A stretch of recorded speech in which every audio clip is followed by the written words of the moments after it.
IT の現実とか問題とか将来についてよく聞きたかったんですけども、実際 APU に来て勉強であったり課外活動であったりどういうところに目標を置いて4年間を過ごしてこられたのかな、そういうところを教えてもらえればと思いまし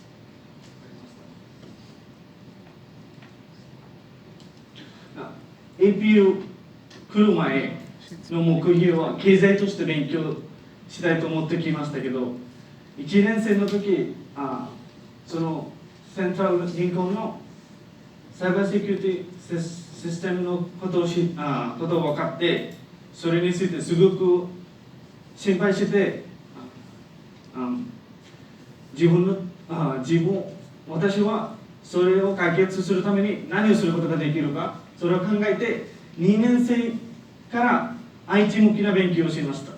例えば APU のプログラミング授業とかテクノロジー IT に関係ある授業と、あとでアウリで IT に関係あるインターンシップ、あとで e コマース会社でインターンシップして IT の意識を高めることできるような頑張りをしました。あとでその後ゼミの勉強もちょっとチェックっぽい勉強をしました。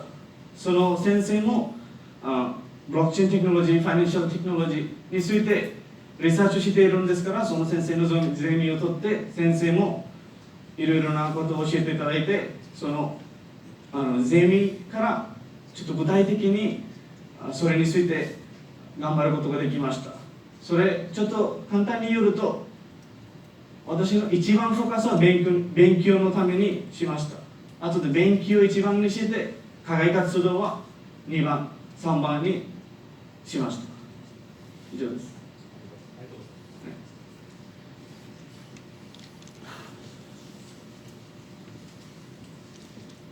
Thank you very much for your presentation. It was very enjoyable.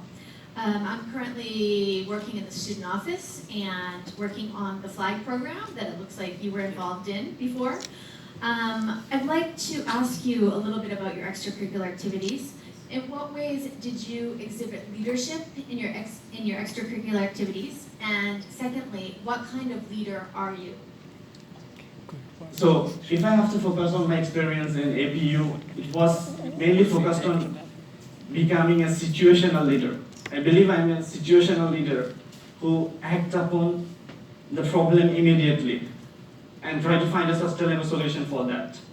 So, especially, I founded a club in APU called Junior Shaikat. I also worked in FLAG and various other organizations, but I will tell you the most influential one in my APU life was when I founded the Junior Shaikat Club. So when I was a third year student, I was looking for internship, I was researching for companies, but I couldn't actually do it in a group because it was pretty boring to study about the companies all on my own. So I talked with a friend who is also here who introduced me. Both of us together co-founded the Junior Shaikat Club with only 20 members. And through that club, not only we got benefited, the people who attended the seminar, some of us are here today, they achieved the internship they wanted to do because we make them present on the company they want to go. Do the research, present in front of us, and we ask the question about what do you, if we have any questions on that company. So it was like give and take situation. The person who is interested in a company used to present about that company. We used to learn, and his knowledge used to get bulletproof on that specific topic. So I would say that I'm a situational leader who act upon the need of the situation after finding the problem. Thank you.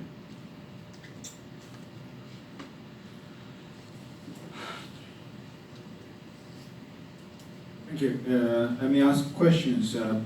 First, you can answer in English, but the last one, please answer in Japanese. My question is related to your undergraduate thesis. What is your research question or research questions in your research?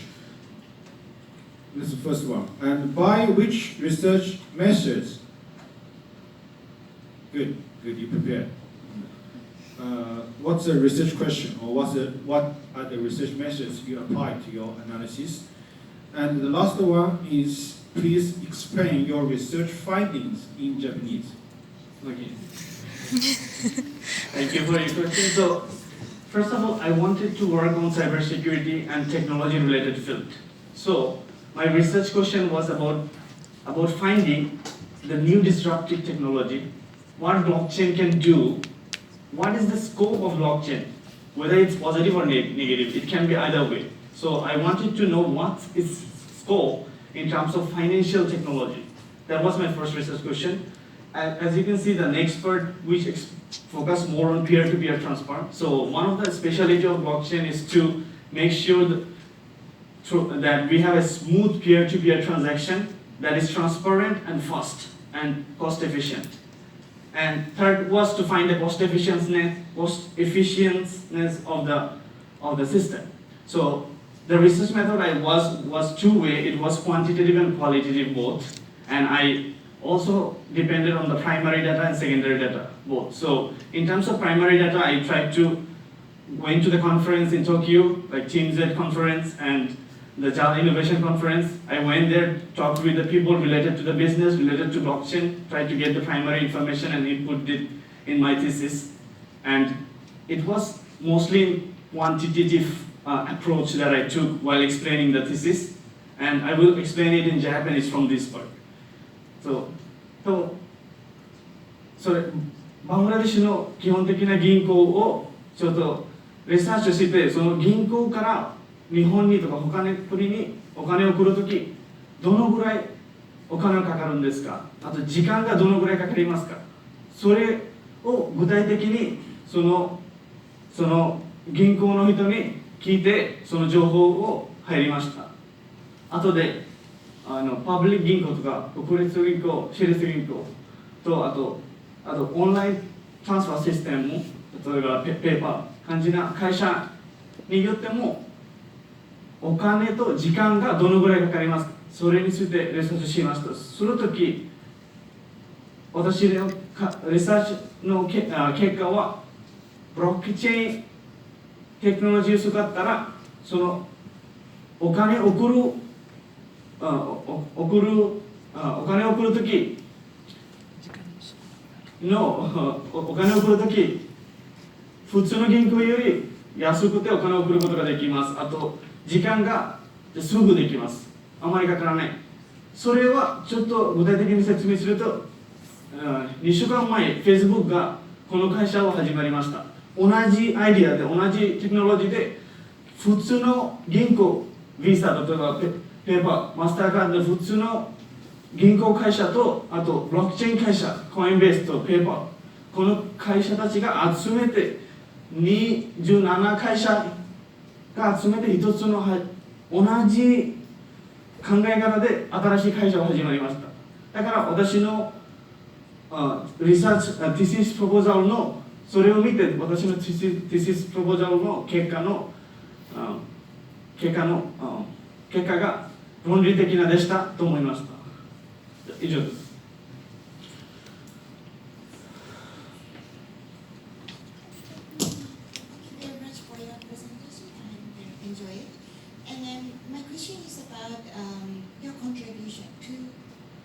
Bosch's man. You said you want to learn a lot of things from Bosch, Japan, but what do you think could be your contribution to Bosch? So, one of the reason I wanted to join Bosch is because the open-mindedness they had in the company. So during my interview, the interview process was a two-way interview process. They interviewed me for 1 hour. I interviewed them for half an hour. So during that time, I wanted to learn more about the company. So my philosophy is the only way to contribute is to first make yourself educate on that issue. So when I learn from them, is my first step to contributing Bosch. And through my technical knowledge that I have achieved and through the intensive learning program that I will be doing at Bosch for 1 year, is after that, after 1 year, I want to educate my juniors and train them without the lead of my supervisors, so that I can also tell them how to deal with the issues. Now, if you ask me about the point that after 6 years I will leave Bosch. Now, in the professional world, I think it happens every day. So, you look at the potential of the employee, you recruit them. The main point is, the 6 years I will stay in Bosch, whether I am doing my best or not. If I am doing my best, then I believe I can strongly contribute to Bosch. And if I am honest with Bosch for 6 years, I can definitely contribute with my work and my learning effort and my enthusiasm in the field of cybersecurity. And in addition, I want to say that I will be working in the area of my interest. So I believe I will enjoy my work at Bosch. Thank you. Thank you, Hasan, for your interesting presentation. I'm Shanta. I have a question regarding your proposal itself. Yes. You mentioned the biggest problem in Bangladesh related to cybersecurity is lack of awareness of the people, lack of IT experts, and the problems with the government policies. So my question is, I have two questions. You can answer them together or separately, both in English. My first question is, how is your research related to these very three questions, problems in Bangladesh? Okay. The second thing is, other than your academic work in your graduation research, you know AP is a multicultural environment. Yes. We have students coming from 100 countries. How is your network strength supporting you towards achieving this goal? Thank you for your question. So I have deeply analyzed the ICT policy of Bangladesh. So the first policy was made in 2016, but none of the policy explain anything in detail. It's like the outline is there, but no detailed explanation how to do it, what to do, and when to do it. So what I found, I will just give you one section, the example of one section. So it gives the organization complete authority of what they want to do. The government doesn't have any intervention unless it's a matter of national security. And there is no concrete rules about financial frauds, no concrete rules about cyber crimes, no concrete rules about online harassing, nothing. It's just the outline, nothing in detail. So what I wanted to work is that the first part of the policy making is to make a policy to have obligatory basic training for all the employees. Doesn't matter, we are in 21st century, we are going to the world of IoT and internet of and technological things. I think every employee in every institution, everywhere in the world need to have the basic. Excuse me, I'm just asking, is this included in your graduation thesis? This is How is your graduation thesis work related to solve the problems? Yes, so if I go back to my graduation thesis again, so the two paper I wrote is very interconnected, which I will explain in a while to you. So I wanted to understand why the hacking happened in Bangladesh was due to the malware attack in the SWIFT transfer, in terms of international transfer. So it means, first of all, there is lack of awareness and transparency in the system. So what I wanted to try to find that if we use blockchain technology, can we prevent that? Can we aware the employee about the project? So as you know that blockchain technology is a very transparent process. So it's decentralized, but it's transparent. So everyone in the company will know what's happening, where the money is going, who are in charge. No one will be unaware. It's like sharing the power with everyone.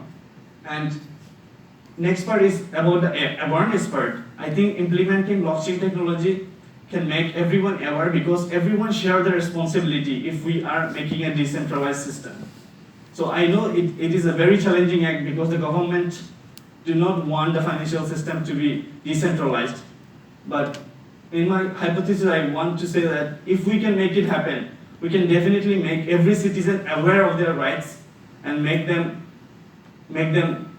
do their things and check. So when someone can see everything, they will be more aware where the money is going. So in terms of the transparency, Professor, I think it's raising awareness, the blockchain technology. And Professor, the next question was regarding, okay. So the networking is really helping me. So in APU, I always say this, there are two A's in my APU life that are helping me. One are my senseis, other are my senpais. So they're working everywhere, in Singapore, in Japan. So few of the conferences I heard about was through my networks. My senpais who work in a blockchain company have introduced me to that conference, the Tinder conference, and invited me as a guest. On the other hand, few of the other things, whenever I make a step, I try to consult with the senpai who are already working in the field or area of expertise. So before I take a step, I talk to two persons throughout my everyday life. Is my seminar professor and the related professor, and two are the senpais who are working in that field. So in terms of networking, APU can be the best place in the world to be. Thank you. May I ask a follow-up question? Sure. I'm going to challenge you quite offensively. You mentioned in the slides here the software knowledge acquired. Is the VB and Python some knowledge, but according to my understanding, Yes. knowledge will be totally not enough for you to compete in this IT field. So, do you think you have enough confidence or competency in No. this field? Thank you for your questions. First of all, I don't think I still have the competency. I'm working on it. So I'm still learning Python. I'm not done with Python yet. So I'm still learning Python, still learning Visual Basic. I don't think, so learning is a continuous process. We can never be perfect at learning. So I think even in my 50s, I will give you the same answer that I am not ready yet. I need to learn. I understand. Please, sorry. I'm not asking you that, showing that you are continue studying, but you need to have some strategy to compete in this field, in cybersecurity field. That's why, Professor, for now I have the basic knowledge, which got me in a company in the cybersecurity area. In that company, they will train me on cybersecurity. Plus, I will continue studying my PhD and postgraduate on cybersecurity field. So right now, I have the basics that I can assure you, but I'm not in depth, which I will be working. And of course, I am not competent to solve this big issue like cybersecurity now, but in 10 years, I want to do it. And I believe I can do it. So, following this answer, I see in the future you want to work in the military of Bangladesh. Yes. So, are you going to be an engineering people or going to be a policymaker? Professor, if I tell you my research from the Ministry of ICT, I researched that in order to be an external advisor in Ministry of ICT, you need to have PhD and working experience in the area of expertise. So from my point of view, first I want to be a part of the policy making team, but I will not make the policy. I want to be the advisors, those who are making the policy. Because if I have to make the policy, I have to be a politician, which is not my cup of tea, I think. Yes, but sorry, Professor. Like in my country, the final decision comes to the ministers. My expected answer, because you're from management, I think you should combine the knowledge of management to compete the people, engineering people with engineering background. But you didn't mention that point. You kind of forget what you studied in APU. You studied management in APU. You're going to compete in the cyber network, the cyber security field. So your strengths of management knowledge could be your competency. But you didn't mention that one. Professor, sorry, my bad. Okay, thank you.